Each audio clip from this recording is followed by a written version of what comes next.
Welcome on our weekly class, C++ London Uni. Today we'll be talking about test-driven development. Very exciting module. But before that, let me introduce who we are. My name is Tom. I'm one of the hosts. On the back, we have Christian as one of our teachers. And right where is empty void, it's Oliver. He is one of our teachers as well, and he will be leading today's class. So let me see if I know how to use that thingy. So first of all, we would like to say a massive thank you to Masabi for allowing us to use this space. Without them, our class would not happen. So a massive thank you very much. For anybody who is in the room and on the internet, please do, like our staff, let Masabi know that, people are actually watching, and so they know that actually this is a good idea to have it. Again, a massive thank you to these people.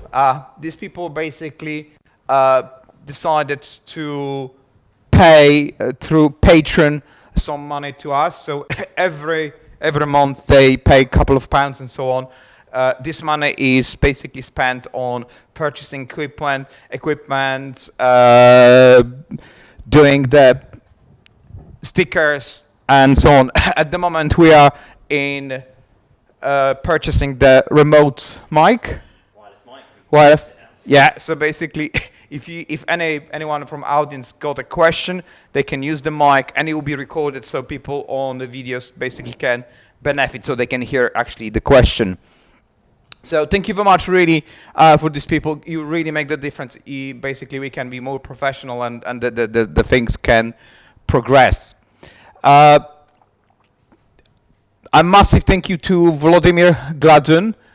Thanks to him, we got really neat stickers. I got stickers with me. If anybody fancy, just pop in, grab a couple of, spread the word, let people know that we have an awesome group. We're still looking for a space, and this is my call to you. If you know anybody, if you know any organization like Masabi or other place, please do help me find a space, because it's really difficult for me while I'm working to commit so much time trying to figure out. So rather than concentrating on preparing the stuff for you, I'm spending tons of time trying to figure out where we're going to have a next class. So if you know friend or anybody who can give us a space like that, quiet space with the internet, with chairs and desks, please do help me. Get us in touch so we can start talking and agree a couple of classes that would really make a difference, and will obviously stop us from canceling the classes. So where are we with our modules? Well, as you can see, we are starting the test-driven development, so that should take approximately 5 to 6 weeks. After that, we have introduction to template, which will be 6 weeks, and then we're starting from the most basic Hello Uni module. So if somebody is new, it's a good moment to join us. But for the more advanced people as well, don't drop, continue, you will learn even more. Yes, all this info is on the website. So how do we work? We meet twice a week, Tuesdays and Thursdays. Tuesdays, like today, it's a lecture. So very smart guy is telling you very important information that will be used by you later on. And on Thursday, it's pretty much like one-on-one. You can practice what you learn on Tuesday or work on some other project, and you have experienced developer assisting you with that. So, do use their experience, and especially you don't have to pay for anything, and go on. If anyone needs a license, I have a 6 month licenses. We got those thanks to our really good friends at JetBrains. It's normally a commercial product. You'd have to pay something like 70 quid to get the year license. From us, you get 6 months for free. After you run out of the license, if you keep continuing, learning with us, come to me, you get another one. So basically, you have a fantastic product for free. If you want to support us, especially these two guys, keep them fed and hydrated. So after the class, we're going to pub. Please do join us and make sure they look after, because next time I will be teaching you, and you don't want that. And sorry? Definitely, like a horse. No, like a sparrow. Sparrow? I eat and drink my body weight.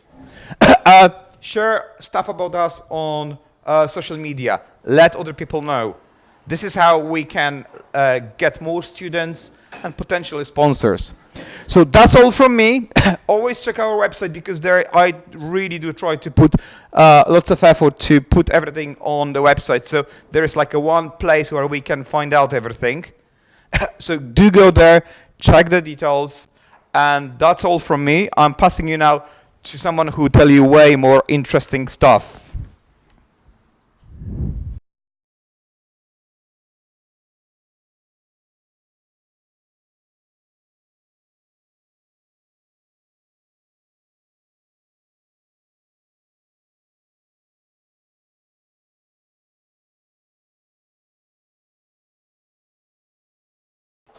All right, is this thing on? This thing is on, great. So, let's get the show on the road.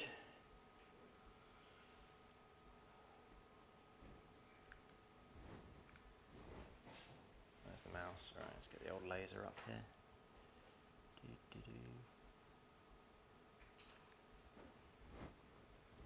Is that working? Good, okay, lovely. Right. So, test-driven development, here we go, folks. And as usual, you've all seen it and heard it all before. Maybe I see a couple of new faces, so perhaps not. Yeah, we love to hear feedback from you. We have, our Slack channel. It's on the C++ language Slack. It's completely free to join. Also costs you absolutely nothing. And if you would like to join, if you haven't already, slack.cpp.al, Alpha Lima at the end there.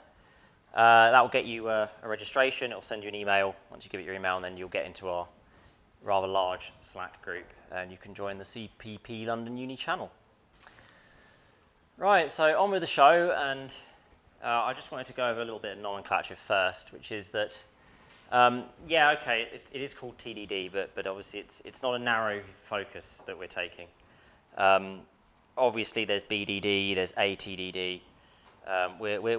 We're going broader, but the title is just recognizable, so we decided TDD was a good name.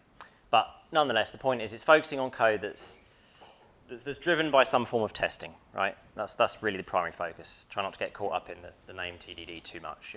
BDD, ATDD, they're all fine ways of representing tests, and we will cover those representations later in the module. And as I said, it's really just for recognizability, so please, no holy wars, X versus Y. We'll cover them all, we'll go over their caveats, etc. But for this particular session, we're just covering the basics. So first of all, you kind of need the TDD essentials, right? So a lovely quote from Kent Beck: "I'm not a great programmer, I'm just a good programmer with great habits." And, well, TDD essentially is one of those great habits. So let's discuss some of the concepts, right? Hopefully this is, maybe this is obvious, maybe it's not. TDD applies universally, right? It's something that you can effectively do in any language. I say any language, I'm sure there's some horrible esoteric language out there like Malbolge where it's effectively impossible, but for any practical, reasonable language, TDD is almost certainly possible.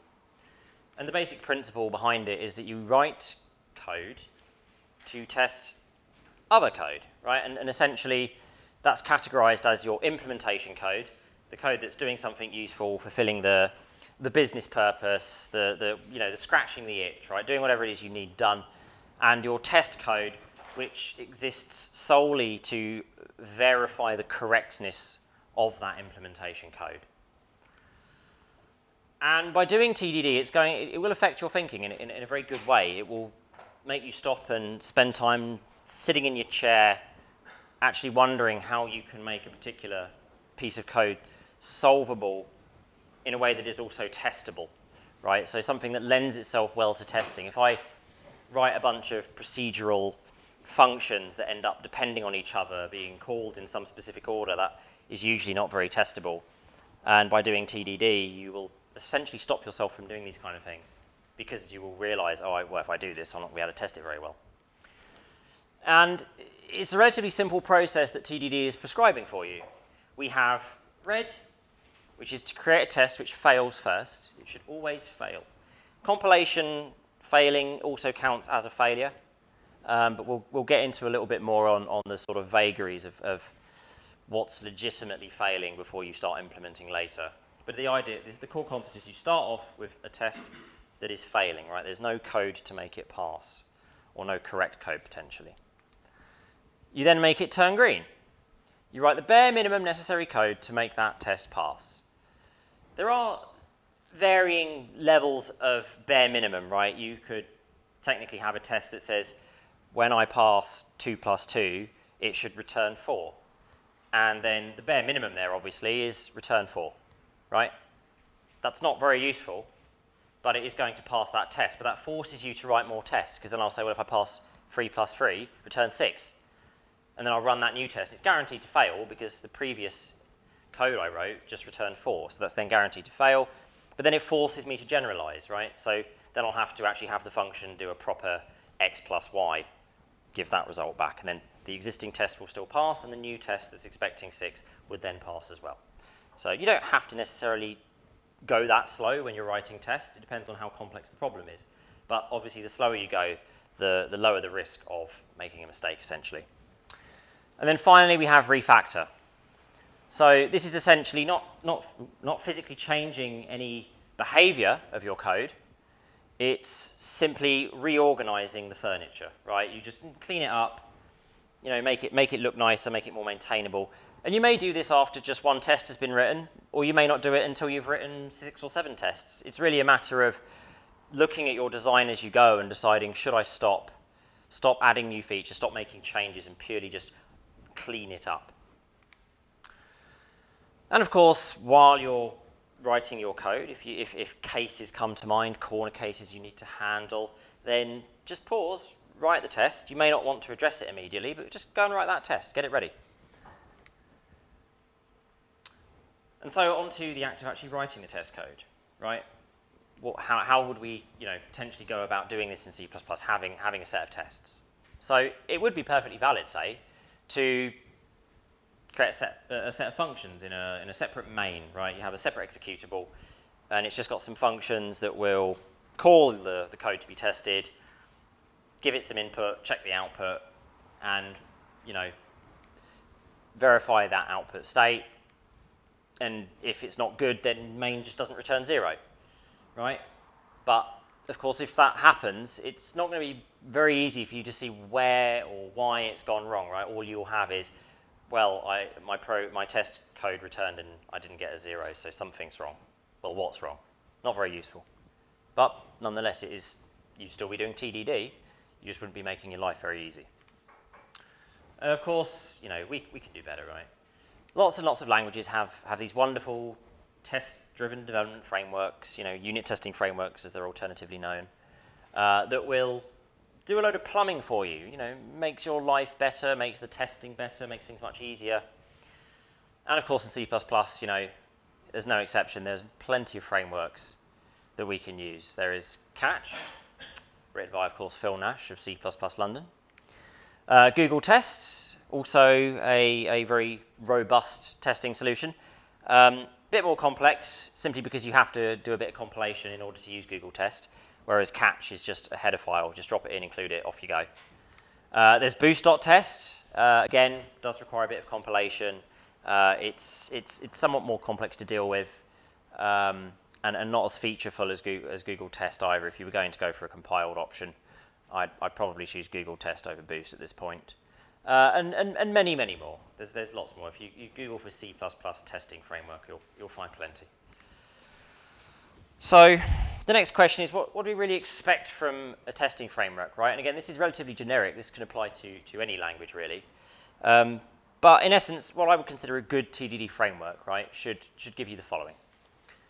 Firstly, you want verification functions, right? Oh, we have a question, yes. From the internet, writing test code is manual testing or automated testing? The act of writing the test code obviously is something a human does.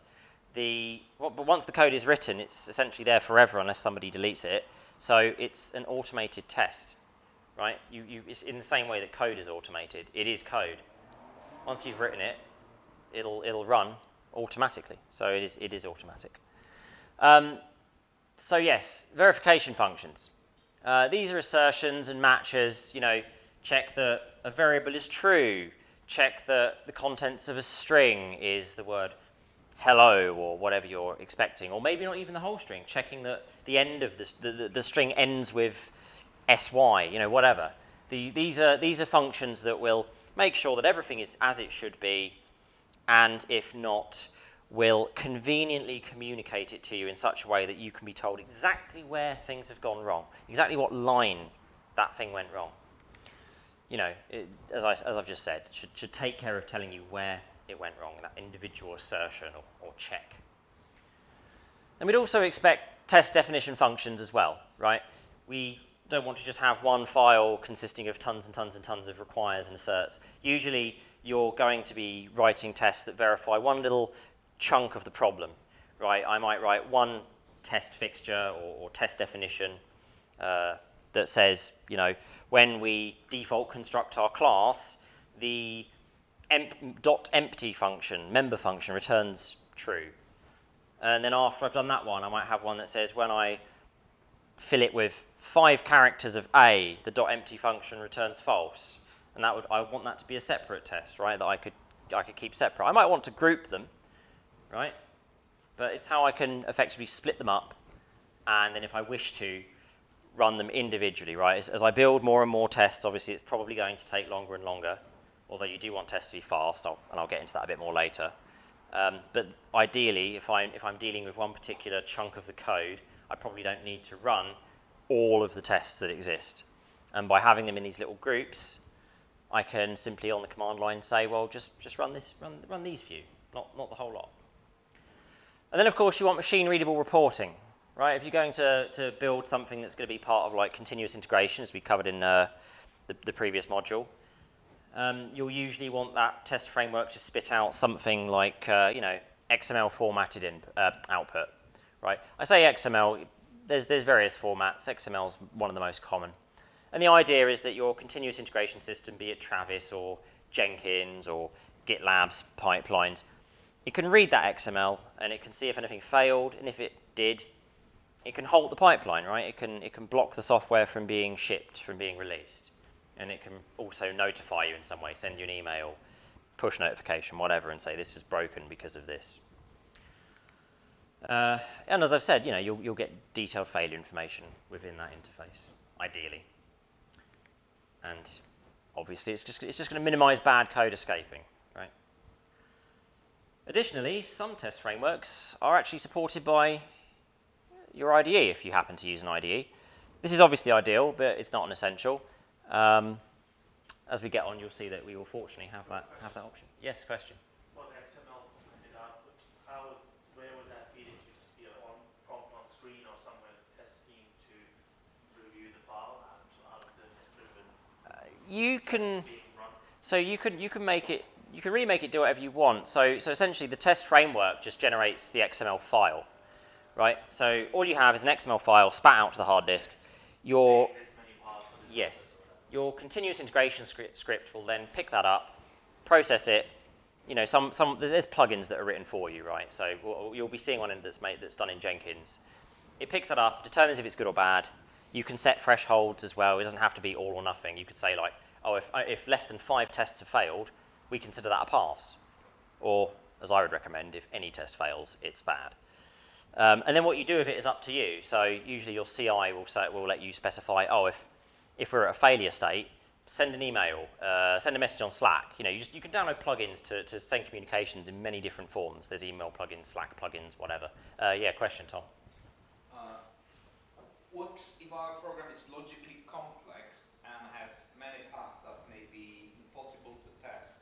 All the paths, how we will make sure we have done enough testing? Well, you're then talking about a case where you haven't actually done TDD. Because if you were doing TDD, you never write more code than you are exercising with tests.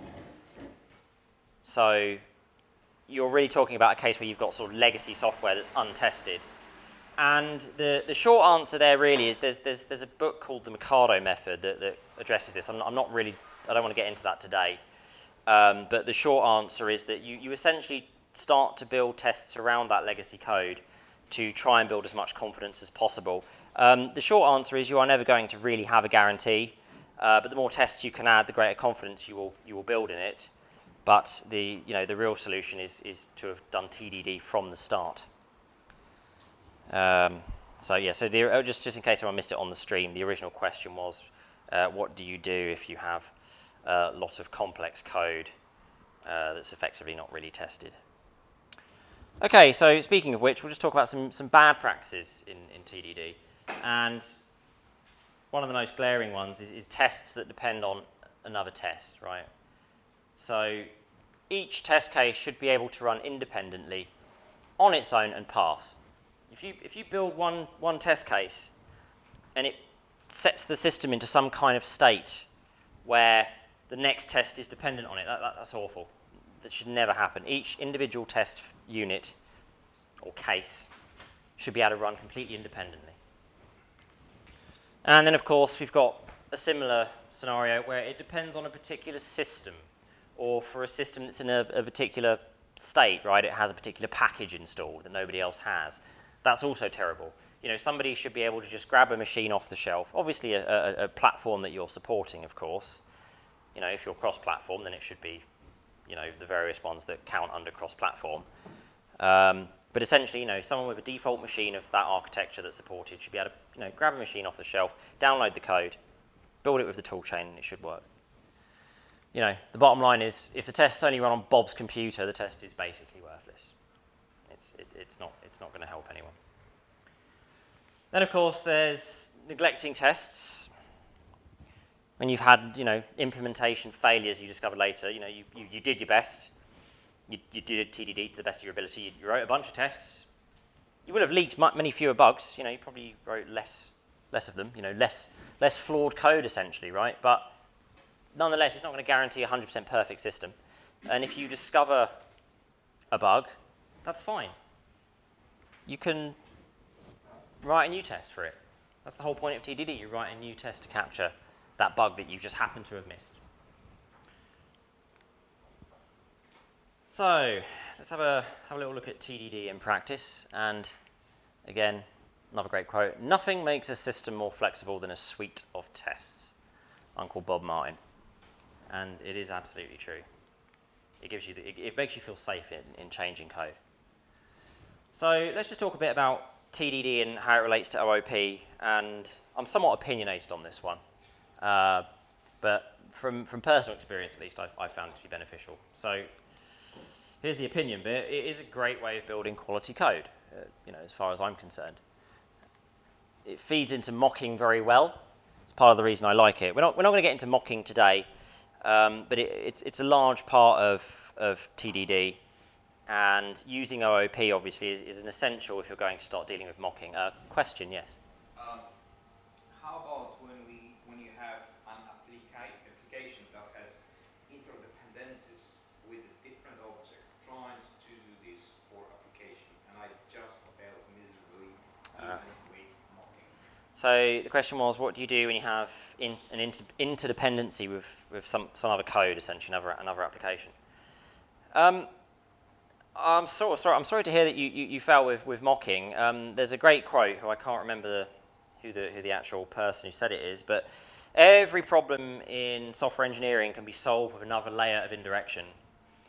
And this is absolutely true of dealing with third-party code, right? you abstract it away. You're adding a layer of indirection, right? Create your own interface, create your own wrapper that will implement that interface, that will actually then, lightly wrap their code. It's sometimes in an ideal situation, the writer of the library will have given you interfaces from the get-go, and then of course it's much easier to mock. But if not, then go and write your own wrappers. Also, part of TDD is obviously experimenting, writing tests, throwing them away. If you're working with a library that you're not familiar with, it's brilliant to just write tests for that library as a way of gaining an understanding of how it functions, how it ticks. And then you can potentially just throw them away after you're done, but then you can go off and write that wrapper, right? Have it interfaced, have mocks that accurately represent what the underlying library does, so that when you do plumb it in, you actually know what is going on. If you start mocking or attempting to mock a third-party system or library or whatever, without actually understanding how it works, yes, you're probably going to have a lot of trouble, because you're just creating mocks that don't represent reality. So, TDD on functions. Obviously, that's not OOP, and it is okay. But I would, obviously, you can't really. It's not as easy to evolve a function, right? You can kind of get away with it in C++ somewhat, since we have overloading. It's not that bad, but I generally prefer to model everything as an object. Even if it's an object that doesn't even have any members, right? It just has effectively functions that don't do much. This is also nice because, assuming you're not doing anything crazy, you will end up with source files of tests, test whatever.cpp, lining up with whatever.cpp. So you have like myclass.cpp, that is the class, right? The definition of the class, or all the functions. And then you'll have a test myclass.cpp. So it's one-to-one. If I need to make a change in the class, add a feature, fix a bug, whatever, I know exactly what implementation file to go to, and I know exactly what test file to go to go and do it, right? Because it's a one-to-one relationship. Maintenance, and knowing where to look is just so much easier. And of course, inheriting from already tested classes is giving you a reliable base. If I have written some class and I need to change its functionality somewhat, but I can't just modify it as is. Maybe that class's behavior is still used somewhere, so I can't just directly modify it, but I could inherit from it. I could inherit from that class, and I could apply my changes to the behavior. And I know I've got a reliable base to work with because the class I'm inheriting from is well tested. And writing this testable code, it will drive the design of your class hierarchy. It will force you to think about, maybe I should interface this away so I can mock it, right? Maybe this shouldn't be static because it will be harder to test. And now on to just a bit about organization and performance. So, firstly, for maintainability, try and keep each test case really as short as possible, right? You don't want a huge sprawling single test case if you can avoid it. And additionally, don't treat your tests like a second-class citizen, right? You clean up and you refactor your code, your implementation code. If you need to do that with your tests, do that too. Just be aware of the one golden rule, which is that if you're going to do any refactoring on tests, you don't touch the implementation. You only touch one at a time. So that way, if you refactor your implementation and you make a mistake, then it's going to break a test. Conversely, if you don't touch the implementation, but you start refactoring the tests, if the tests start breaking, you know for sure that you did something wrong in the tests. And, in that vein, if some setup is needed before a test, then, write a function or a fixture. So fixtures, just to briefly get into them, they're a testing framework feature. They give you a way to run a little bit of code before the test case starts, and if you wish, run a bit of case after it starts, both one or the other. And obviously that means you can reuse some code. Yes, question? Do you meet in a real life a situation where actually for example, the test is organized in such a way so the code is actually wrong, but test passes. So basically you optimize like the test to pass, but actually, I don't know, testing the wrong way. So somebody like, let's say, maybe somehow inverted the situation. So, so rather than fix the code, for example, in some unintentional way, does that happen in like a real life? So you think you're testing for something, but you test in a wrong way, and the results which you get, you think like, oh, okay, I got it. So I think the essence of your question was, is it possible to write a test that is wrong and an implementation that is wrong and for it to still pass? Yeah. So yes, the answer is it is possible. It's, in my experience, extremely rare. It's a really hard one to do. You know, lightning can strike, but I find it to be extremely uncommon. Usually, if I've written a bad test, 'cause, you know, tests are still code. You might write a bug in the test. It's really unlikely that I'll have also written a perfectly matching bug in the implementation that makes it pass. 99.9% of the time, it will still fail. Your tests aren't infallible, your implementation isn't infallible, but managing to make the stars align like that is very rare, I've found. So yes, back to this. You know, just maintain your test code as well, right? Keeping your test code readable and friendly for others is just as important as keeping the implementation code readable and friendly for others. And your unit test should be fast, right? I'm giving a slightly arbitrary number here, but I think it's a reasonable number. Try and keep them to less than a minute. If they can run in seconds or less, much the better. But after it's getting over the line of a minute, it's starting to get a bit more painful. This can be somewhat, yes, question. So, just overall, you know, you mentioned before in this slide as well about test cases of tests themselves. They need to be, you know, independent, discrete. Mm-hmm. But what if they're sequential? You're just testing one function to another, and that means you need the preceding or another test, testing another part of the code. What if it needs to repeat all the previous tests and then test? You know, it needs the code to do certain things in a Yes. sequence, Yes. procedure to get to a certain place to be able to test. So the question was, what if you've essentially got some chunk of setup? We'll call that setup, right? You need to do some setup code. You get to a certain space or Yeah. state or whatever. Yeah. So the question was, you need to first put the system, put the application in a specific state before you can actually test the behavior. So would And you repeat all the previous test cases? and you have a situation where multiple test cases will need that exact same environment set up. And the answer is fixtures. Fixtures solve this because fixtures allow you to write the code for that setup exactly once, and then they all share it. They'll all call it. Each individual test fixture will call that same code. So you'll start from scratch each time and call that setup code again. But they are all still independent, right? I can run any individual run at random without calling any of the others at all, and it should still work, right? If I've done it correctly, it will still work. They should all be independent, right? I don't want to have to copy and paste code everywhere. That's terrible. That's why you would use a fixture, to avoid the duplication. Isn't that sadly as well, your unit testing ages that you need to abstract your code out more? It's running too much at once, Yes. too much together, should we say. So the question was, if your tests are taking ages, that means you're doing too much. Yeah, and there's strategies to mitigate this, obviously. If some tests are ultimately unavoidably slow, right? But then you need to ask yourself, how likely is someone to blow them up? And is it really worth making people sit through them? So a common strategy that most testing frameworks give you is the ability to group or classify tests. So the ones that run by default are all the fast ones, and your painful, slower ones are not by default executed, so that someone can generally work on something, run the fast tests, have pretty good confidence, and only the continuous integration will actually run them, right? Yeah, question. Is it possible to have something whereby the test cases run independently of each other, they pass the test cases, but maybe that once you run it in real life, one sets it in a state, that when the other one uses it, it cocks up? Is it possible for a test to pass in one environment and essentially fail in another?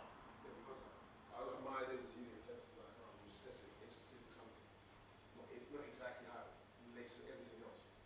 So my idea is like, if it runs simply, when it comes together with other things, does complexity carry mess up? Okay, I see what you're saying. So the question essentially was, can things go wrong at the integration phase? Yes, there's essentially a testing pyramid, right, which I will actually get into. But I mean, the short answer is yes. If I talk to some server on the internet, obviously my unit tests aren't going to talk to the real server on the internet. I will most likely have written a mock version of it that does what I expect it to do. And perhaps what I expect it to do doesn't match reality. Then yeah, when I come to plugging it in, it's not going to work, right? The test was correct for what I thought it should be, but it wasn't correct for the actual application. But this feeds into the testing pyramid, right? That's a layer above unit testing. We're then talking about integration testing. So yes, it can happen, but that's why you have this additional layer of tests to deal with it. Is that like tier? Sorry? Like A tier. chatbot? Yeah. Oh, that. Yeah. I remember that. Oh dear. Right. So, essentially, has it died? There we go. Code should be as uncoupled as possible, right? Keep all the classes separate from each other. Again, it's feeding into mocking, but this is promoting. I'm promoting a separation of concerns, and this is what you want. And as I mentioned before, just try and aim for that one-to-one test to implementation source ratio, i.e., one test CPP file, one implementation CPP file. And then, of course, it means if you change code in one source file, there's only one file containing tests that you should possibly be able to break, right? If I make a one-line change or however many line change in just one file, I expect only the corresponding test file to get broken by it, not other random ones. That also, before I go on, that also benefits me because it means that if we do have tests that take, say, 5 minutes, I can tell the test framework, well, just run the ones from this file because I have a reasonable expectation that none of the others are being affected. So now the question is, what should we aim to test? And generally speaking, when we're combining with OOP, focus on exposed functionality, right? The public member functions, that stuff, right? If it's private behavior, the internal implementation details, right? They're kind of like the journey to getting to the desired state, right? The point of your tests should be to validate that given some input, it arrives at a desired state that is correct. How it gets to that, how it makes that journey is none of your concern, right? How long it takes to make that journey is arguably none of the concern, at least of a unit test. Obviously you do need performance testing, but that's again a separate part of the pyramid effectively. As I've said, right, just aim to rely on correct behavior. A comes in, B comes out. Did I get B? Yes, great. How it got to B doesn't matter. And so in slightly flying in the face of everything I've said, but not really, writing tests that already pass is actually sometimes okay. We call this testing for confidence, right? And if you're doing it in the full expectation that the test you are now writing is actually already going to be handled and covered by your code, that's fine. But when you are doing your standard TDD, adding features, adding behaviors, your general expectation is that it should fail first because you're now adding something you haven't yet done, so how could it possibly succeed?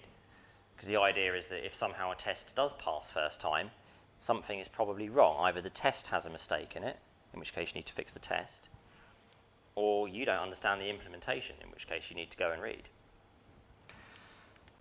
So, as I've said, it should never be already passing if you're doing new functionality or changing functionality. And kind of going back to what Tom was asking me earlier, if you do write an incorrect test, it's extremely unlikely the implementation is also going to be wrong in the perfect manner to make the test pass anyway, right? Unless you've got an empty test. But I think you'd notice that fairly quickly. And now just onto the testing pyramid, as we're going to call it, right?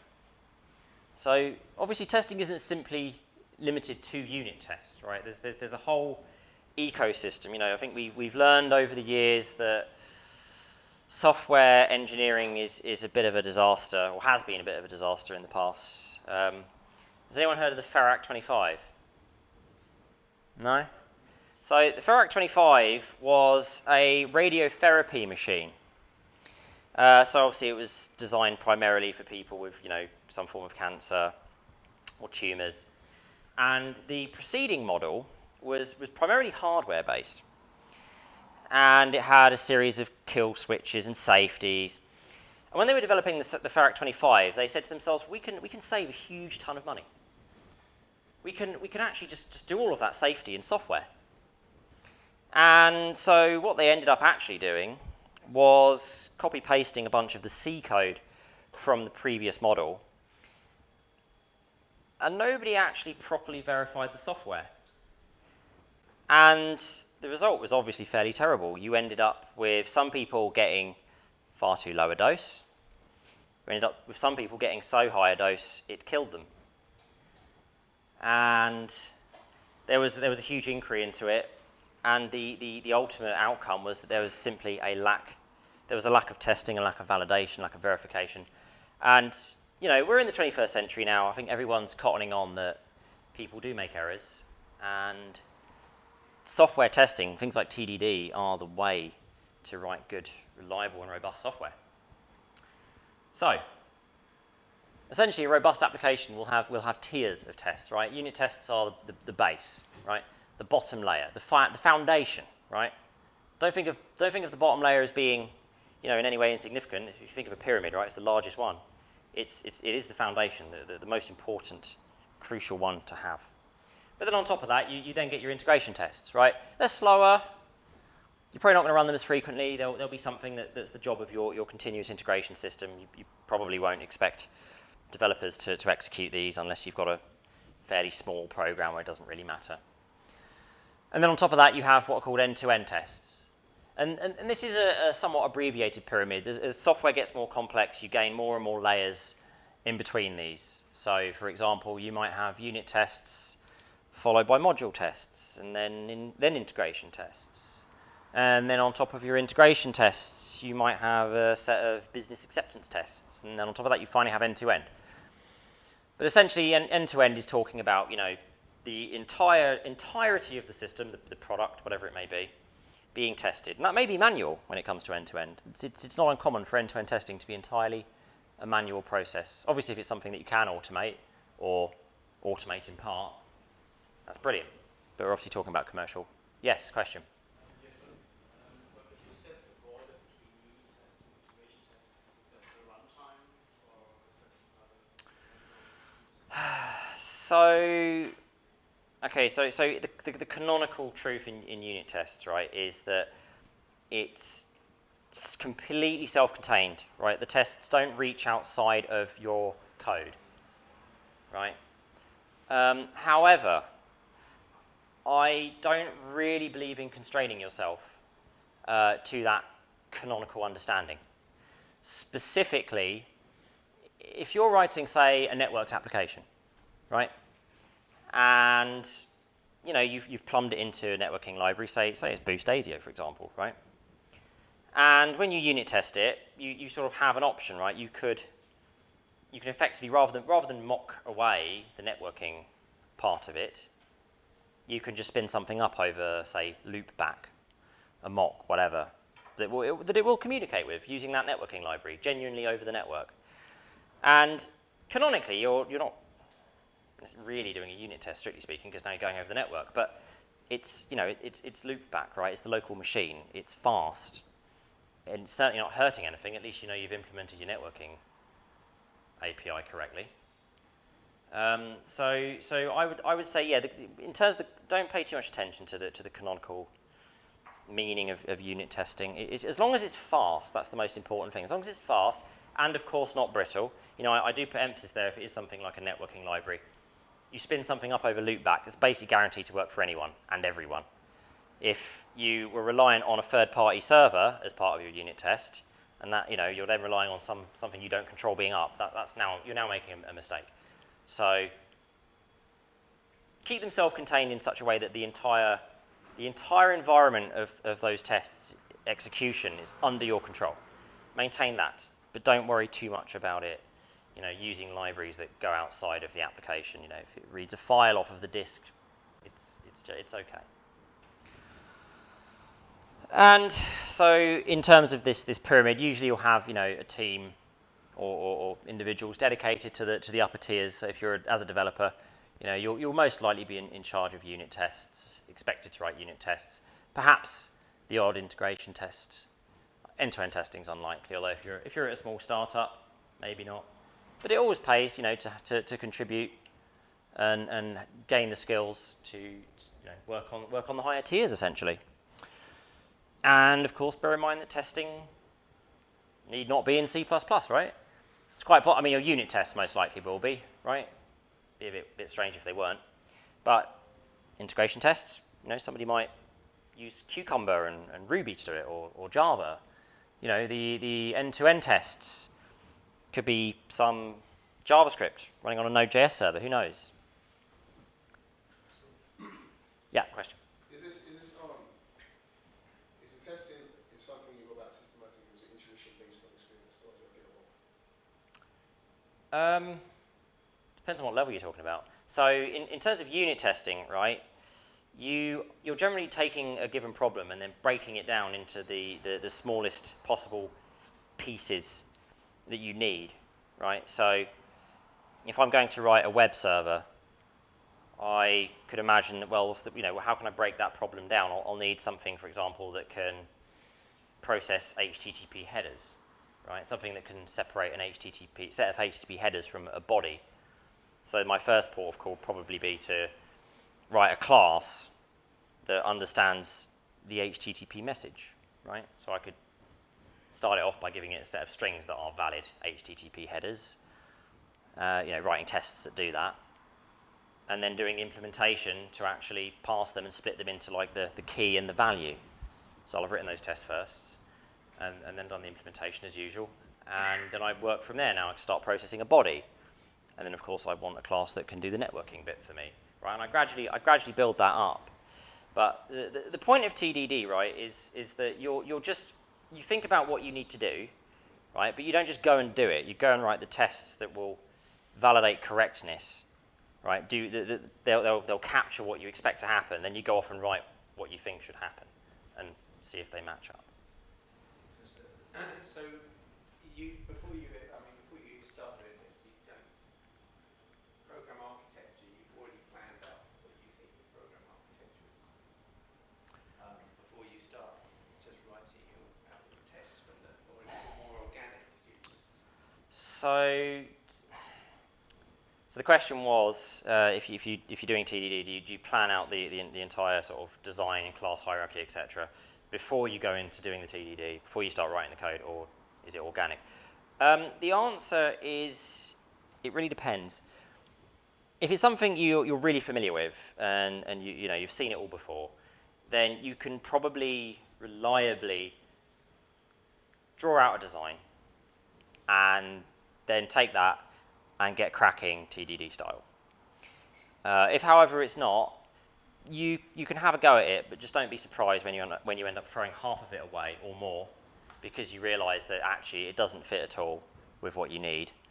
And as you're writing tests, you find that, oh, this isn't going to integrate into this at all. I need to do it a different way. But that's actually fine, right? The whole point of TDD is that you're driving your design through these tests. So yeah, you can sort of give yourself a rough sketch, but attempting to literally come up with a design and then treat it as fixed canon as you're developing is generally a terrible idea, especially with TDD, because you're going to come up with something better anyway if you're doing it this way.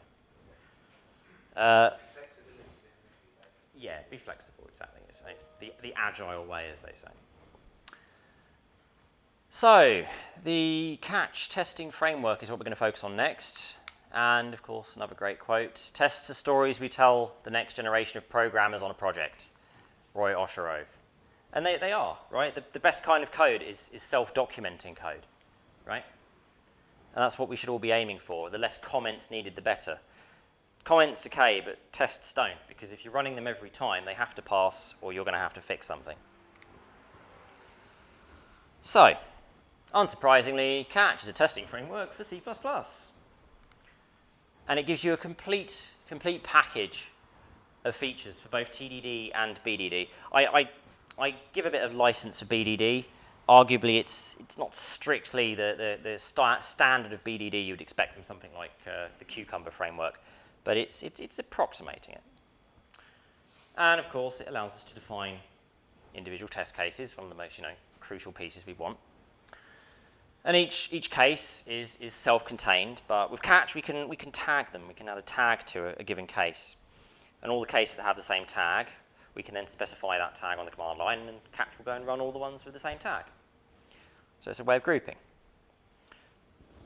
They should obviously still be independent. I should still be able to run one of the tests in a tag, any one I like, without running any of the others, and it should still run, as I'm putting emphasis on. They should still be independent of each other. Should not depend on each other. Catch, of course, supports machine passable output. So by using catch, you can then have it spit out an XML file for you and feed that into your CI, your continuous integration.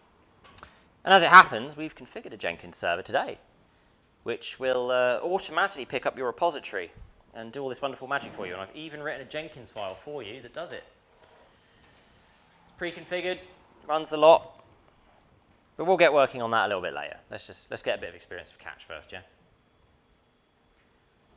So, a basic unit test. First, we need to define a test case, right? So there we have one, right? That's the opening declaration of our test case. You can give it an arbitrary name, so this part is whatever you want. The catch doesn't care about it, it's just for humans. This is the tag, right? You have to put it in these square brackets. You can't escape characters in this, so you can't do like backslash square bracket. It just needs to be regular, A to Z, 0 to 9. And then you can use check to verify something. So in this particular case, we have a string, says this is a string, and I have a function, an imaginary function that will truncate the string to however many characters I tell it. So in this particular case, I've told it to truncate it to 7 characters, right? Which is 4 characters in this, 2 characters in is, plus the space equals 7. So we can just check that the string is equal to this is. And by using check, oh, why is it out of order? Okay. So by using check, we won't terminate the test case if it's failed. It will record it, it will be noted, and this test case will be considered failed, but it won't just stop. And then we can use check that. So this again, if it fails the match, it won't just stop, it'll still carry on in the test, but again, it will be noted. And check that is useful because you get these matches, right? So I can just check that the string, after truncating it to 4 characters, I can check that it simply ends with this. Obviously, in this particular case, since I've truncated it to 4, it doesn't just merely end with this, it literally, that is what it is. It would be equal to this. And we can use require. Oh wait, yes, it's gone completely out of order. So this check that is called Hamcrest style, if you're wondering. It's used in many different languages, not just C++. So we can have a require, right? Now this will terminate the test case. This is obviously a tautological and pointless test. 2 plus 2 almost certainly will be 4. Unless you manage to introduce some crazy undefined behavior, you can almost guarantee that will pass. And if it doesn't somehow, then that's it. Nothing further in the test case is evaluated. It just stops there. So in the event that all of them failed, it would say that this one failed because this doesn't abort. It would say the second one failed because it also doesn't abort. But then it would say that this one failed, abort, and nothing further would be examined. Quick question. Is this catch framework done through a library and you do a hash include? Precisely. It is you can download catch as a single header file, a .hpp file. You hash include it, and off you go. So you can then use check that and check all this. And yep, that's it. Once you've included it, you're good to go. That's why I've chosen it. It's super duper simple to use. Doesn't require any compilation or anything special. Is there a catch though? Is there a catch? Yeah, that was the joke. We're currently on catch 2. We're asking how many years it will be before we finally get catch 22. And then there's similar matches like verifications like require false. So if the thing isn't false, it will fail. And there's check false, require false. A couple more examples. We can do approximations, right? If you're working with anything mathsy in C++, or if you have worked with anything mathsy, you'll know that floating point math is not massively, can be very, very imprecise. And catch gives you these convenient little wrappers like this. So if I do 2.4 minus 0.2, I'll probably be okay if it's a double. But if it was a float, for example, it may not be exactly 2.2. So we can have a check that says if it's approximately 2.2, it's good.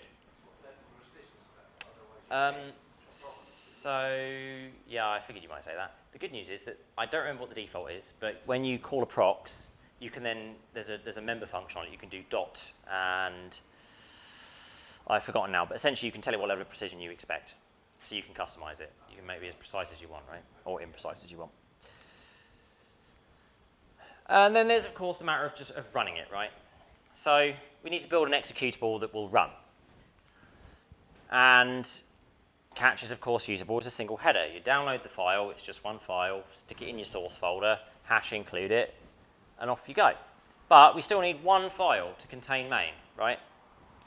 So we can just create a single C++ file in our project, right, for our tests, which is going to have our main. But we don't need to write that main ourselves. Catch can do it for us.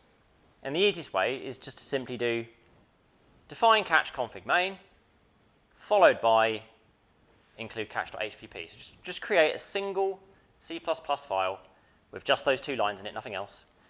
And the reason this worked is because when you include this, the source code of the catch header checks for this value. And if it sees it, it will emit a main function for you. You could dig into the header and find that main if you really cared, but it's just emitting one for you. And then once it's built, you can just run the program from the command line. And by default, obviously, catch will only report failures in detail.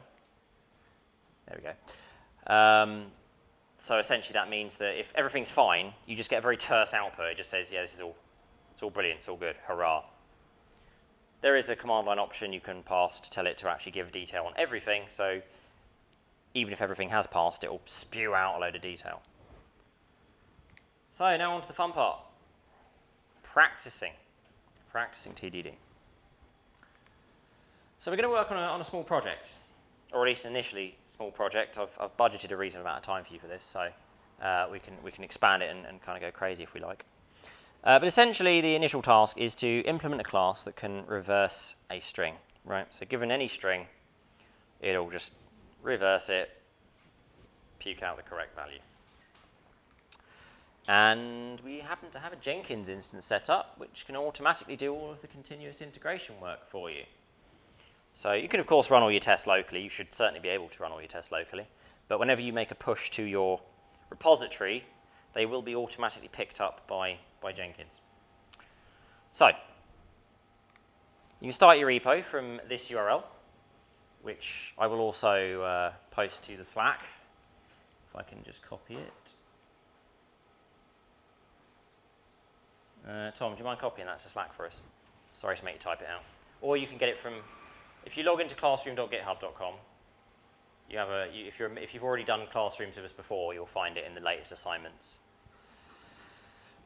And then once you've done that, once you have accepted the assignment and it's created your repository, you will then be able to access Jenkins at this URL.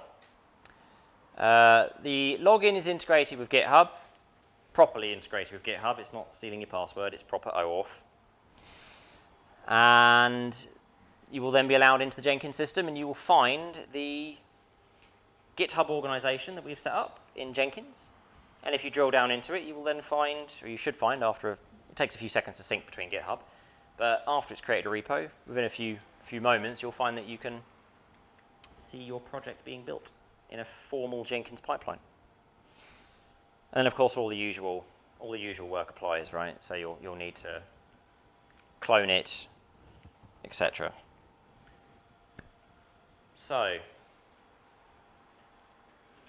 if Tom, have you posted it? Yep. Cool. Right. I will also be doing this live for those who just want to watch.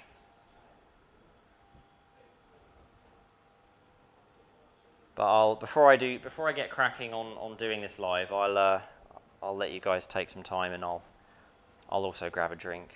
In fact, am I okay to get a drink out of here? Yeah. Is this okay? All right. I'll have one of these then.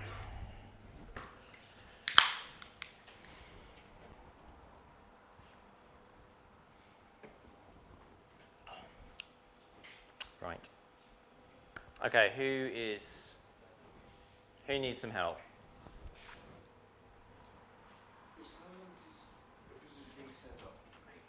Good.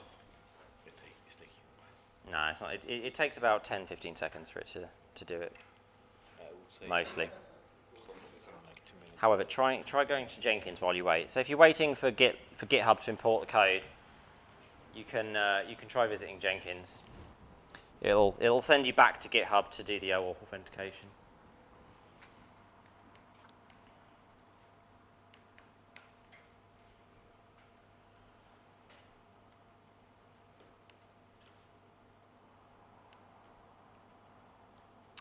Also, while we're on the subject, so at the moment, a friend of mine has kindly set this up in collaboration with me.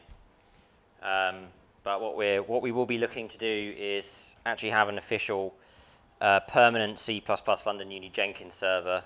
Who would be interested in that, first of all? So what we're planning is, this is currently this Jenkins server is temporary, so it'll be thrown away after a few days.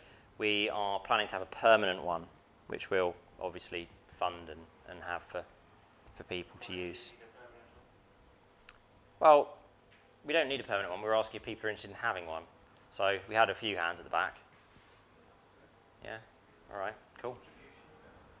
Do we authorize synchronized? That is him. Yeah. That's where it's coming from.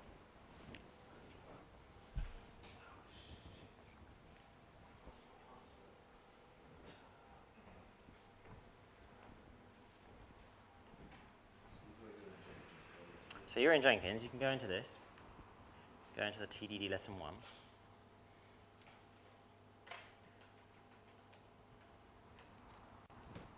I think the internet died. No. It needs to, so when you go into the repository, there'll be one with your name on it, not my name. So go back to the repository. It's not finished yet.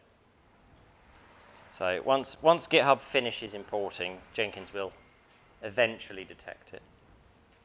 Question from the internet. Yes. So the Jenkins server will be available to use tomorrow? We're probably going to leave it up for 1 or 2 days.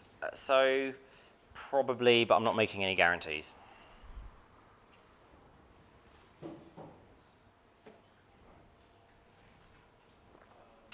And I will start doing this live momentarily.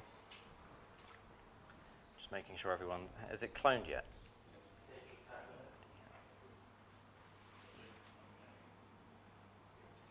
That's insane. Who has successfully has gone to Classroom and it's finished?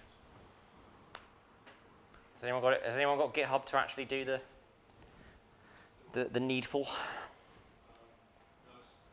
Still working. We've had this before when lots of people try and do it at the same time. All right, so GitHub is unfortunately choking to death. Fortunately, I'm going to reposition myself now. I have already got it set up, so I'm going to start this live. So if we flip over, you can see that we have TDD Introduction Lesson 1 here, which should take me to my pre-existing, yeah. Oh, there's a few, so you've got 0 commits, because it hasn't copied it yet.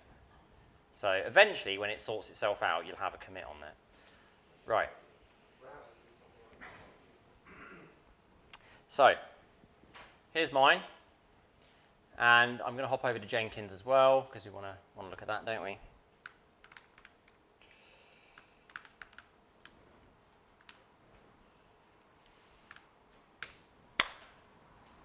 Okay, so here's one I made earlier, as they say. So I have my job, I have my master branch, and as you can see I have a passing pipeline, which is expected. It's not doing anything particularly useful right now, but we can hop into Blue Ocean and you can see what it's done. So as you can see, it was all good. We have the tests, and I essentially have just one test. Doesn't really do much that's useful. So we're going to clone it and start building out our solution. So I'm going to grab that, hop over here, and sorry? Can we do it with C-line? You know what? Yeah, I'll do it with C-line. I really I'm one of those guys who really go away. I'm one of those guys who prefer the command line, obviously. But If you want to do it with command, I'll no. Is it possible to do it with C-line? Yeah, absolutely. Yeah, it's just like any other project. No, I'll do it with C-line just to make it easy.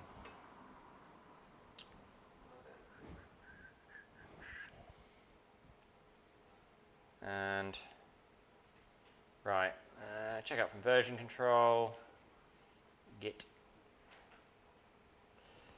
and we'll just paste that in there. Is it not copied? No, let's do copy tool, did it? Let's try that again. It's on Slack.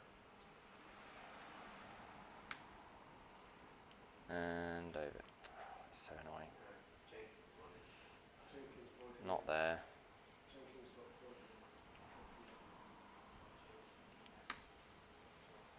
Really? Okay, then apparently I have to do it that way. That's ridiculous. So we click clone, and off it goes. Would I like to open it? Preferably, yeah. Well, it says cloning the repository. Sorry? Why you did cloning the repository on C-line? Yeah, I'm cloning it to my Mac, to my machine from GitHub. So, enough of the tips, thank you. We have our project. So, we have a bare bones project that's not really got much useful in it. I'll just go through the Jenkins file for anyone curious. This is what makes it build. So I define a pipeline. This is just to color in the compiler output. We have a build stage. It just calls CMake to build it.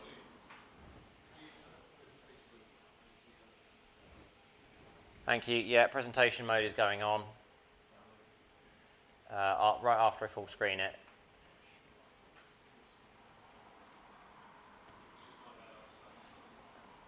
So we have command to CMake build it in the build phase. I then have a test phase, which obviously just executes the executable.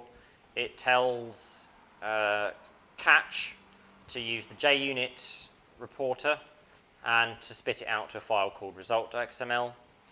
And then we have a post steps phase, which runs after it, which runs the XUnit plugin, which fails me if there's more than 0 failed tests, i.e. if any tests fail, then it's failed.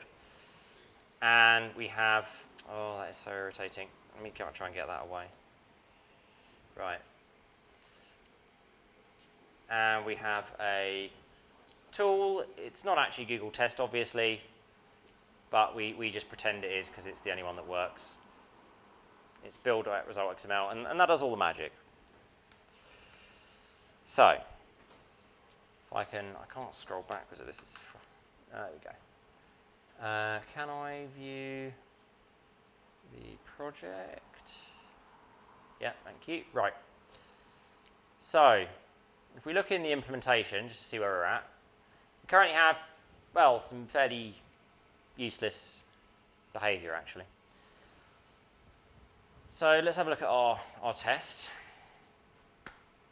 The first one's passing, right? It checks that if it's empty, then we'll pass. Okay. So probably a simple one, right, is we want a unit test that will make sure that if I give it hello world, I'll get, the reverse of that out. So let's just look at what functionality we've got already defined, because there's a few ways I can do this. We've got a comparison operator, right? Let's do it through the comparison operator. So check. Check S equals, and it should be DLROWOLLEH.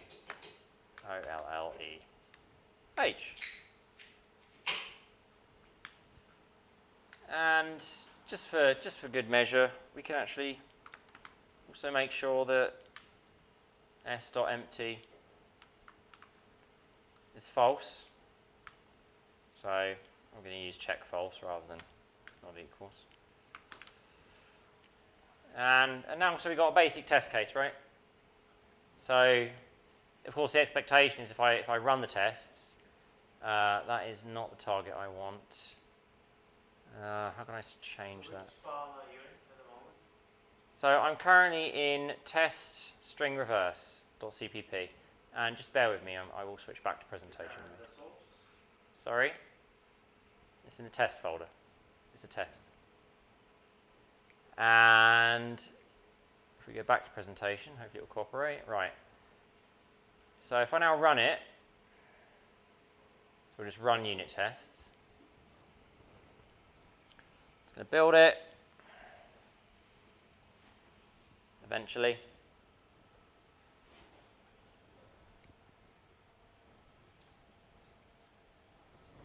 And we have our red, right? The first part of TDD is red, then green, then refactor. So what's gone wrong? Well, it's telling me that the failing test is this one here, right, which is what I expect. It's where I am. And it says that on line 12 we have an, oh no, sorry, that's the start of the test. It's saying that on line 15 it's failed. What's interesting though is that this one's still passed. So I have one still passing and one failing. Isn't that strange? So what should we do about that? Well, let's first of all look at why. I just want to understand which file you're in. I'm in test string reverse. You can see there it's highlighted. Test string reverse.cpp. Yeah. So this is a test you already written. So I've given you a bare bones file implementation file and test case, right? The first test is done for you, although it's relatively useless. Just gets you going, and then this one is empty. I'm now implementing it live. Right? This is I've made these changes right now. So the first issue I have is that this is still passing, which is obviously not really expected, right? The whole point is you should be fully red. You shouldn't even have a partial red, partial green. And of course, well, empty, sorry, not empty, equals is always returning true. So what I need to do really is make sure it's not the same, right? So we can just add a check.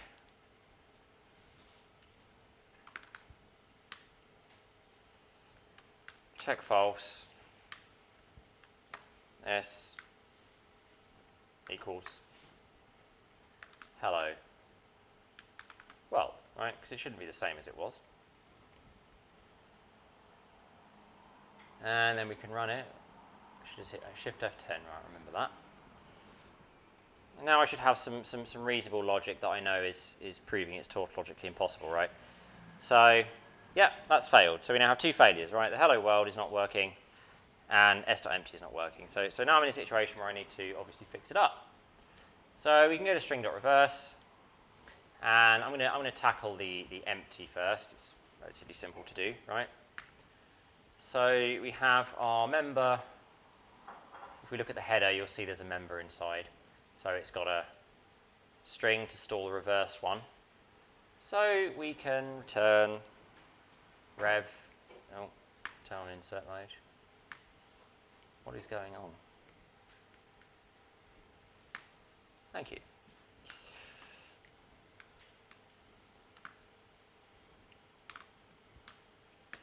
Okay, right, seems simple enough. If it's empty, we just return what the internal string has. You would think. Let's run it though. Still got two failures, huh? The s.empty's still not working. Well, what do we got here? We got a constructor. It takes a string, doesn't actually do anything, does it? So again, I'm not going to focus on doing the true solution just yet. I just want to make empty pass for now. So let's just copy the string, right? It should be the bare minimum to make at least the empty test pass. So we can initialize reverse string from str. Now let's give that a go.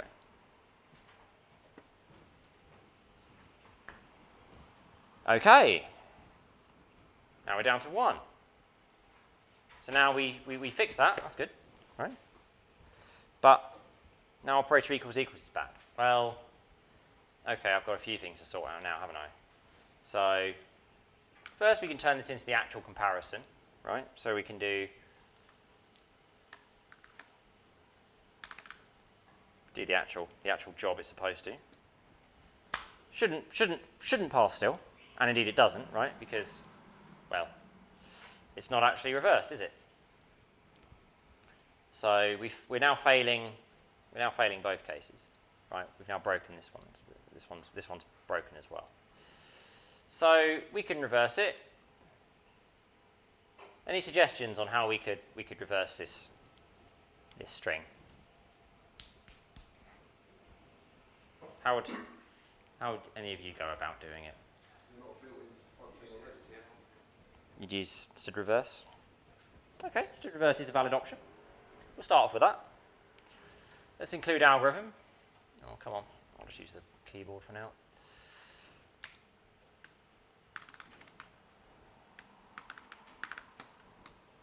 Right. And of course we can now, in the body of our constructor,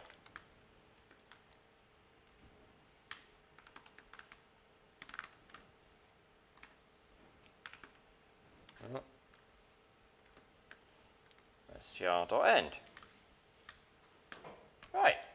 Okay. Let's try it. Cool. Yeah. Brilliant. But it's not very useful, is it? Because at the moment we've got 3 functions. We have a constructor, does the reversing, fine. We have a function to check if it's empty, fine, works. We have a function to compare, see if they match. And then we have finally a function we haven't touched yet, which is the one that will allow itself to be converted back to a regular string object, right? So we can get the reversed string out of it. But that's clearly not doing what it's supposed to, right? But I put this in as a bare bones, right? Normally when you're writing code, this wouldn't even exist, but for the purposes of this, obviously, so you have something to work with, I've given you a useless function. So let's define a new test case then to actually make that work. So test case, and we'll say we receive the correct reversed string from string reverse, and we'll tag it string reverse, and we'll begin. So the first thing we'll want, obviously, is we can have a const string reverse, and I don't know, let's go with London Uni. Question. The tag, does it have to be in quotas? In quotes? Yes, it has to be exactly like that. Quotes, square brackets, the stuff you want in between. So we're going to have London Uni.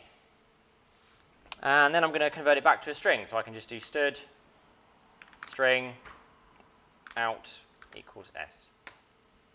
Right. Technically, I could have just made this a PR value and not even put it on its own line, but we'll just leave it. This is fine for now. And then, of course, I need to check it, right? So I can check out equals I N U N O D N O L.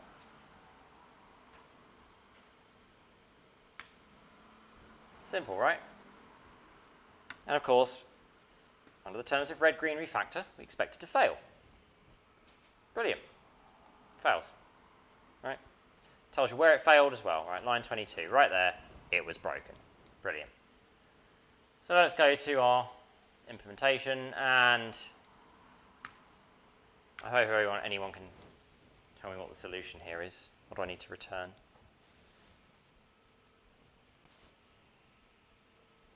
Cogs are turning.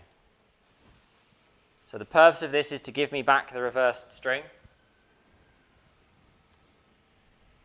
So what do I need to return? Yeah, there's only one thing I can return, which is that. So shift and come on.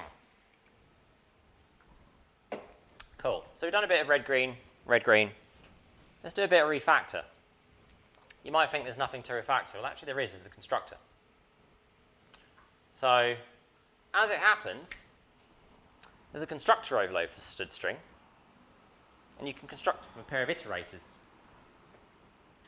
So I'm going to get rid of this. Come on. I'm going to get rid of that. I don't need it. And I'm going to do something actually silly. I know this is wrong, but we'll pretend I don't know better. And I'll think to myself, oh, I know what I can do. I can just do string.end as the start iterator and string.begin. Right? Naive approach. You'd think that might be acceptable, right? It's like, well, normally when you construct the string of a pair of iterators, if you gave it begin and end, it would just be, you know, first character, second. It would be the same exact string, basically, just a copy. So you might think to yourself, well, I can do that in reverse then. If I give it the end and the beginning, it will take the last, then the next, and the next. Well, let's actually see what happens, shall we? I've lost a curly brace. There we go. Ooh. Oh, we blew up. We're actually lucky to blow up in a nice way. This is stood string being nice to you. This is actually undefined behavior. Yes, it is undefined behavior. Yes, you'd expect to crash. But the standard library is being nice to me and actually giving me exceptions. Because it happens to be nice and throws an exception instead of letting you crash, catch intercepts it and even reports that to you. Interesting. What if you put no exception in the Then it will crash. Yeah, just curious. Then it will. No, it has to be because catch cannot physically intercept it then. The compiler will just go straight to terminate. That nice message, is it? Well, let's try it. Let's try it. Rather than speculate, I'm pretty dang sure this will result in an uncaught exception, basically. We'll just go straight to SID terminate, I'll bet you. I might have to put it on the definition. Yeah, I need to put it on the definition. Pop you there.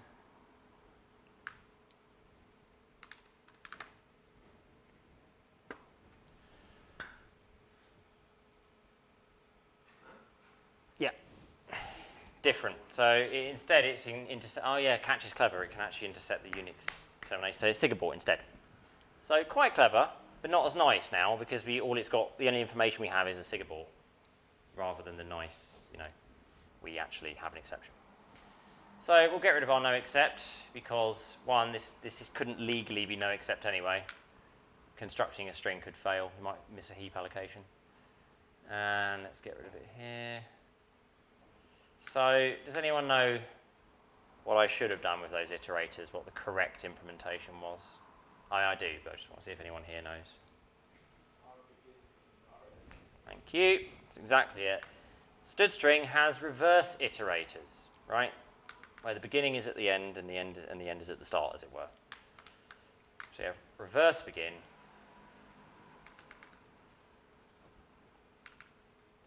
And brilliant.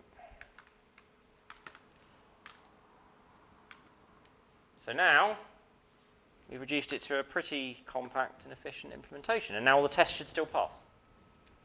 And they did. So we've now successfully built. So what the So r_begin points to the end of the string, and each time you increment it, it goes backwards one.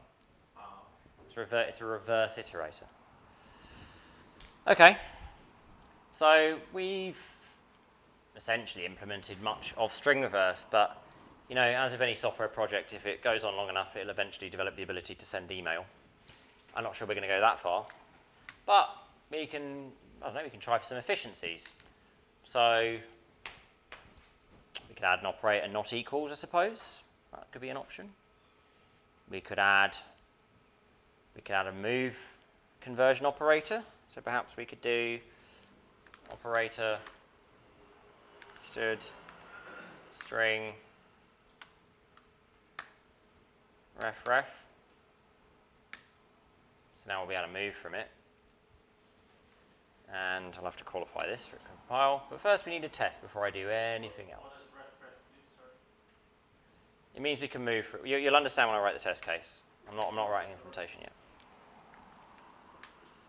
We can move from a string reverse into a string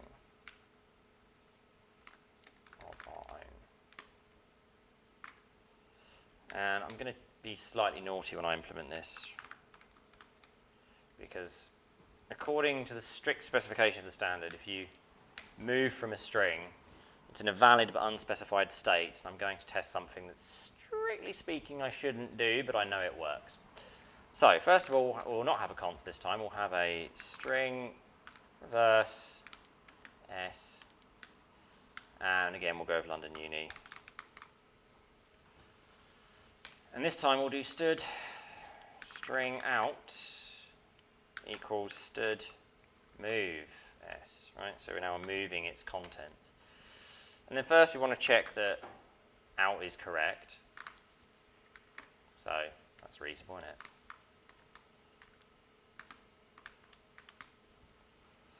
And then we want to check that it actually gutted string reverse. So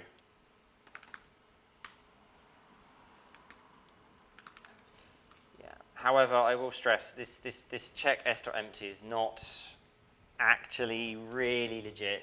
There's no guarantee this will work. I just happen to have tried it and know it does. But if I built with a newer standard library at some point, it could just start failing. It's not we'll just pretend, okay, for the sake of this. If we were going to do proper work, we'd add our own overloads and put the check in ourselves in the code. And I might well do this, but this is a quick demo. So we can now add our overload, except I need to first qualify this one. So this has now become const ref. If I don't do this, it just won't compile. I happen to know that in advance.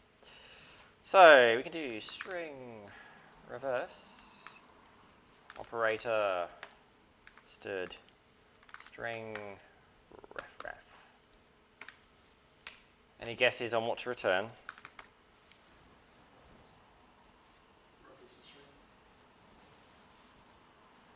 So the return type's already declared as std string.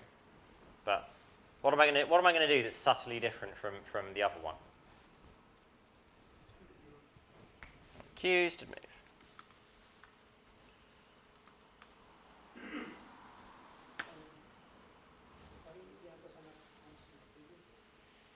So the reason why is once you declare an overload that is ref qualified, so I have this one.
Hello, hello.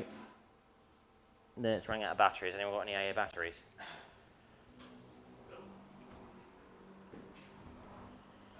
It's going to die again then. What batteries do we need? Double A. Double A, how many? 2 or 3. It takes 2 AA batteries. All right, sorry folks, online the transmitter died and it's running low on batteries dangerously. Oh, we might have right, we're going to do a quick cheeky swap. We'll be back with you momentarily.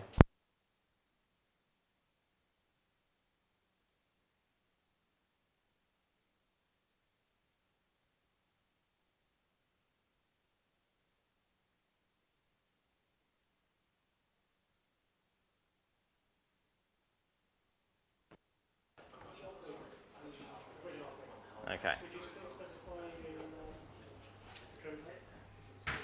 Specify what, sorry?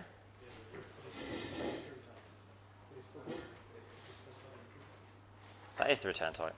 I know, but if you had like a string return type as well, would that be something? No, the return type is std string.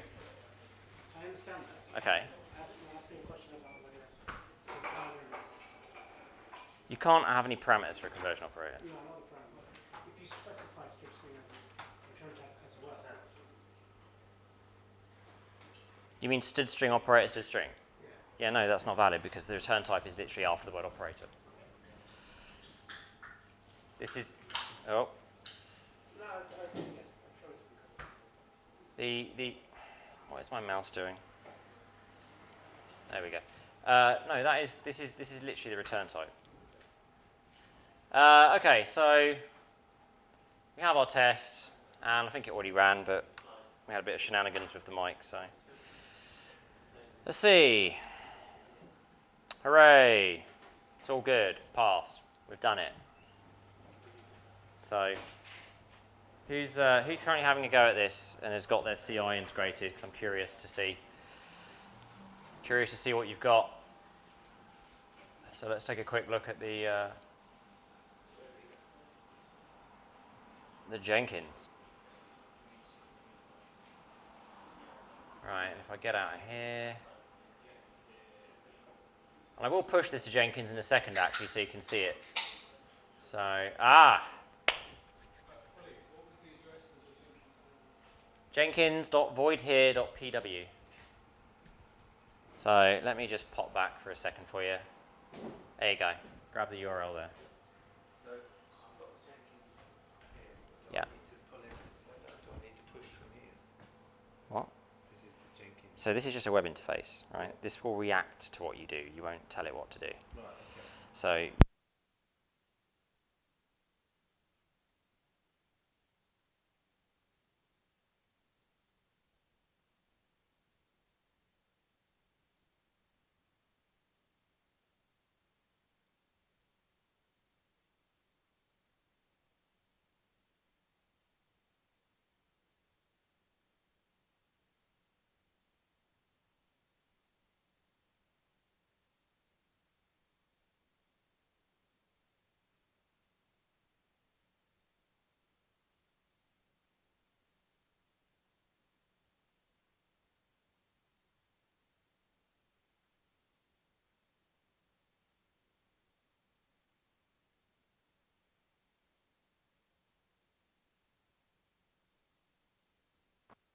okay, we're back.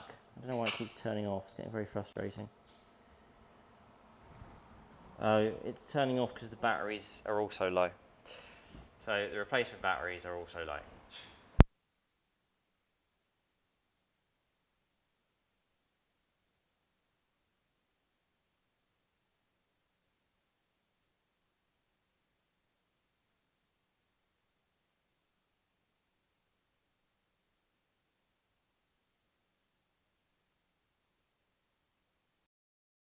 So we are on the MacBook mic while we get new batteries. Apologies online. So, come on, don't do this to me. Back we go. There we go. So we're going to look at my project. Obviously, you can look at your own. And we'll hop into master, and the first thing I need to do obviously is make a commit, so I'm going to do so. Hop into my directory, and as you can see, I've changed a few things. If I can make that bigger for you. There we go. So I need to obviously sort those out. So let me just pop that back in my pocket. Right. So let's just add those files and git commit them. Let's say added the string first features, and now the system and is properly tested.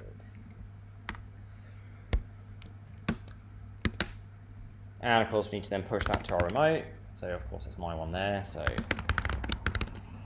I have shortcuts on my command line if you're wondering why it's GP and not git push. And now we wait. And all things being equal, it should pick it up in hopefully not a lot of time. And there we go. Picked it up just like that.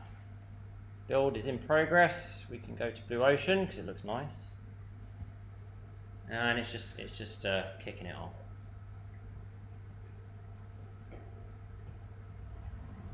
Obviously everything should pass as well.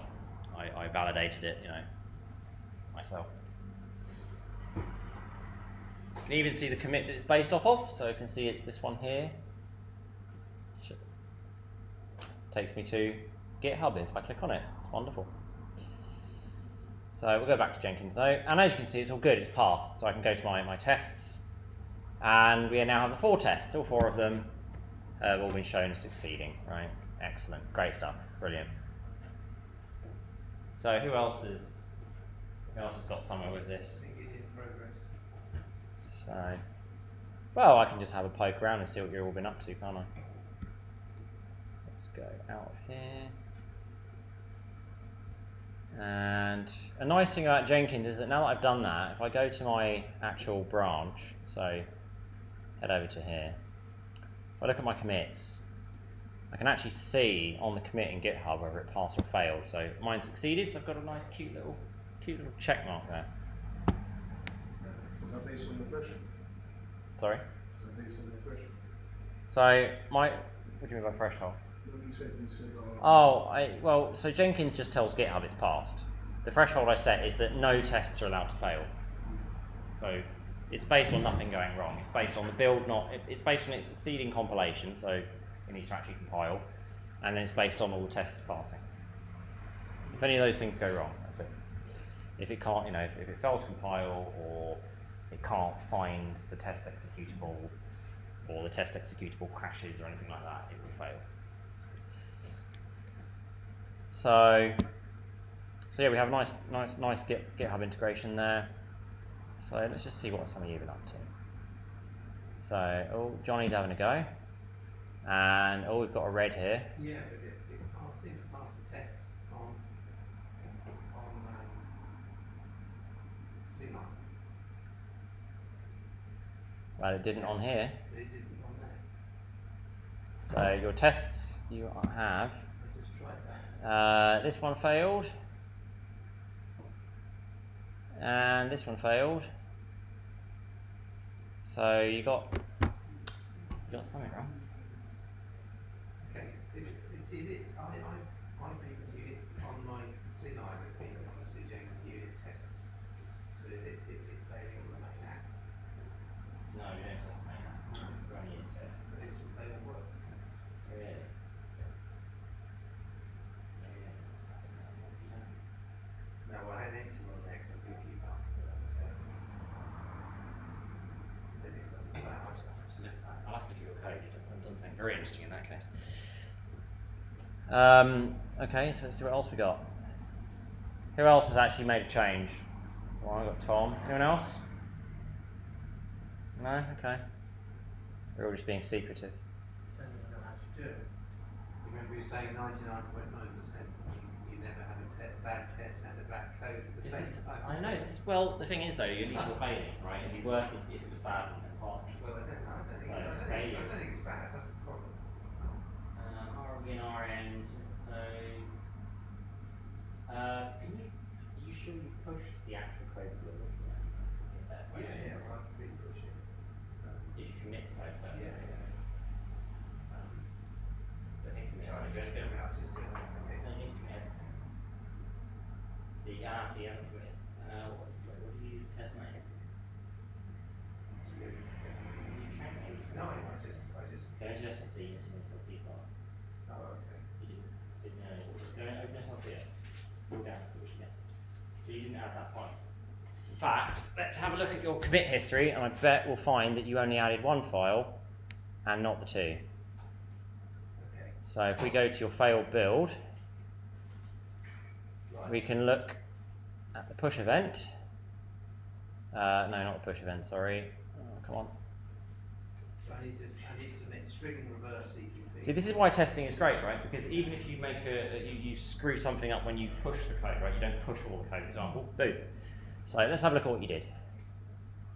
Here's your commit. And sure enough, you pushed the test, you didn't push the implementation. So string reverse and text. So you push the source, the implementation and test, yeah. So again, this is another reason why it's wonderful, right? If you just make a bad commit in when you're using Git, it catches it. Right. And 3. All right, so we can eagerly await the next one. So I'm a little confused here. Don't you just send the whole build together, which is the source as well? Sorry? I thought the build was a test and the source. Yeah, so obviously when you use Git, you just commit files. You only committed one file. Oh, Okay. So yeah, I understand. You see, I have a cute little trend here of test passes and fails. Take this time. It's running.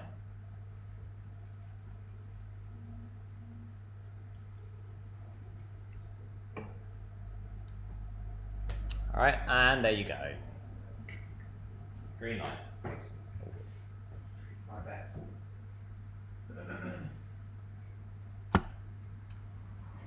All right, so who's currently trying to do this stuff? I did it something, I don't know. Still waiting for GitHub.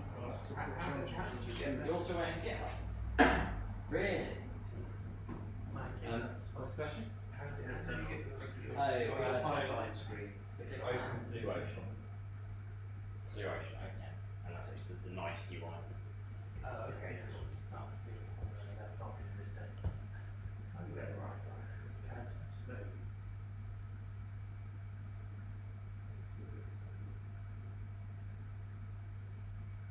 All right, so So will that work for palindromes as well? palindromes. Yeah, that's a good point. Well, let's find out, right? Let's do a test case. I mean, technically it should, right? So, in fact, yeah, sorry, I actually wrote that in my implementation. So let's take, if we've done this all right, then main app should succeed. So let me pop it back in presentation mode. Yes, you know what? Let me just run the build, and I will. I'm going to do it from the console. Don't worry. Right.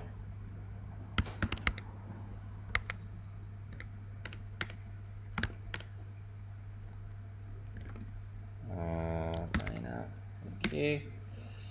Let's see. My name is Peter. It's not, but whatever. Right, cool. Let's try entering nothing. I didn't enter a name. And now let's try doing a palindrome. Let's do T-O-O-T. Yay, it's a palindrome. What if I do T-O-O-T though? So we could improve it, right? How would you put a number? Sorry? If you put a number or a space. Put a number or a space. So that'll work. The other space is I could put like AF5, 5FA. Works just fine, mate. Just fine. But we have discovered a product deficiency there, right? If I put it like that,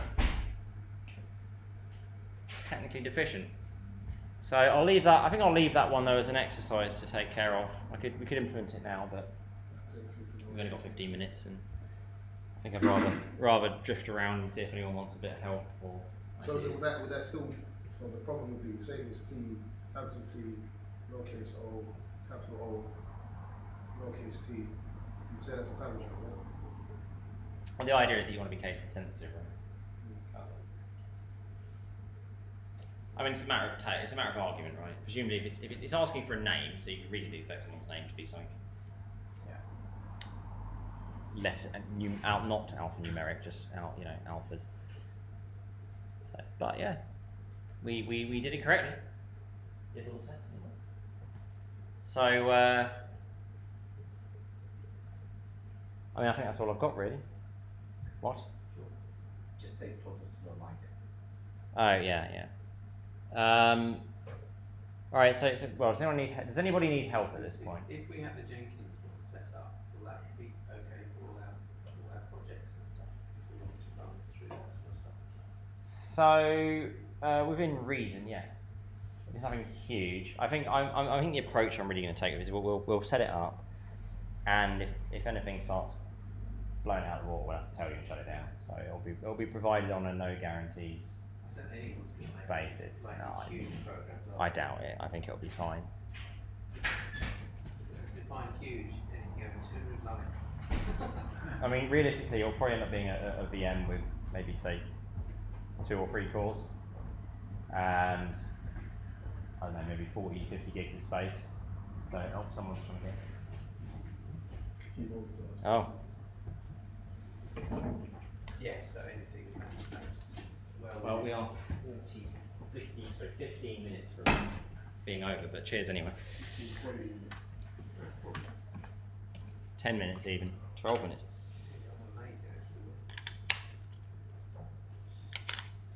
So out of interest, who's keen on Jenkins for this stuff? Keen on taking it further? I think it'd be interesting. Who's not keen on taking it further? All right, so you just don't give it monkeys, yeah. I think it'd be interesting if we got, I was asking my little projects. Yeah, no, that's what I'm thinking. I've written it all up, but to refactor it and then go through a sort of like a development story with it. Yeah, precisely. Because having a full pipe, obviously this is a basic pipeline, right? So what I would ideally want to do is if we look at the Jenkins file, let me just enlarge it for you. So what you probably want after the stage test, right, is you'd have like a package stage that I'd add, and it would obviously pack up the files. Yeah, question? No, need help. Oh, need help. All right. Yeah. I'm gonna just quickly change these batteries. Actually, that's interesting. Thank you very much to Parvez for the batteries. My little program is not using CMake, it's all done on Visual Studio. Oh, is it? So you can add Jenkins nodes that are capable of essentially running on different platforms. So you could add a Jenkins node that is running Windows, and then you'd install Visual Studio on that Jenkins node, because Jenkins is just Java. Right. So you literally set up a machine, Windows, Linux, Mac, or whatever, put the tool chains on it, Visual Studio, etc. Add Jenkins, then Jenkins just communicates a bit like a remote shell. Oh, so I add Jenkins node onto the Visual Studio on one machine.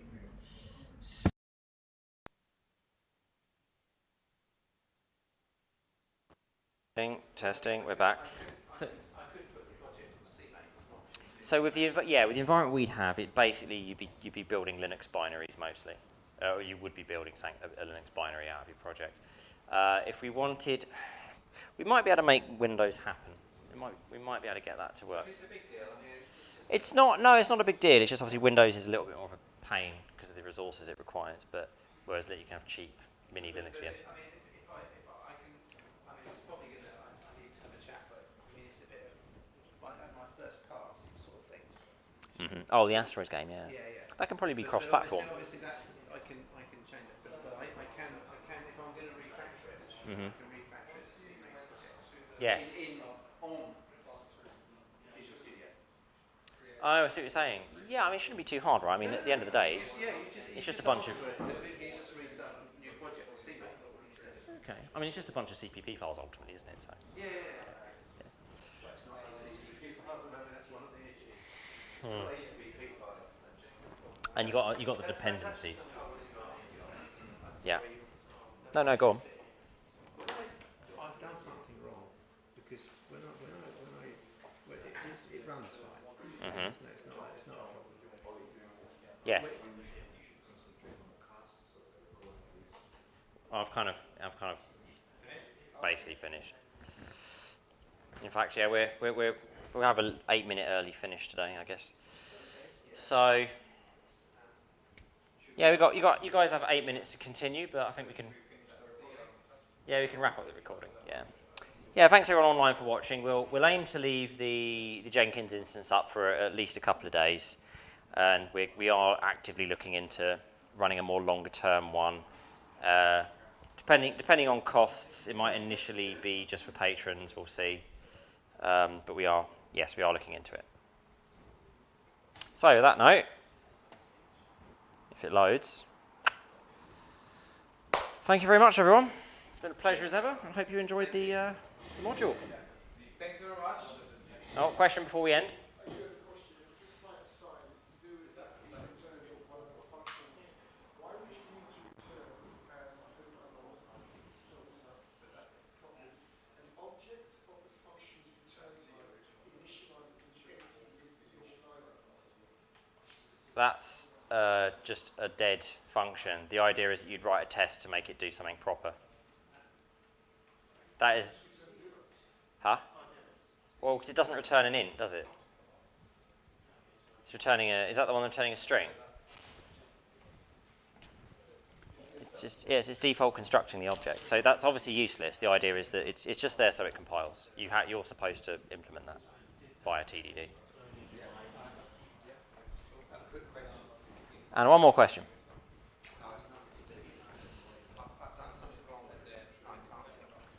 I've got all of these in HTTPs.